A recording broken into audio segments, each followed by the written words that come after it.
भटके विमुक्त विकास परिषद महाराष्ट्र राज्य यांच्या माध्यमातून भटक्या विमुक्त समाजाच्या लाभार्थ्यांना 2015च्या शासन निर्णयानुसार जातीचे दाखले मिळवून देण्याचं काम सदर संघटनामार्फत सुरू आहे। त्याच अनुषंगाने कुंभोज येथील गोसावी समाज हा शासकीय दाखल्यामुळे वंचित आहे। त्यांना कोणत्याही शासकीय योजनांचा लाभ घेण्यासाठी दाखले नसल्यामुळे अडचणी निर्माण होत आहेत।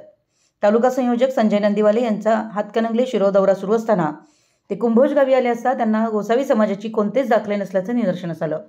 तेव्हा त्यांनी ताबडतोब तहसीलदार सुशील बेलेकर यांच्याशी बैठक करून 2015 शासन निर्णयानुसार सदर दाखले मिळण्याबाबत सहकार्य करावं अशी विनंती केली। तेव्हा तहसीलदार साहेबांनी चांगले सहकार्य केलं व संजय गांधी निराधार समितीचे सदस्य संदेश भोसले यांचंही सहकार्य लाभलं।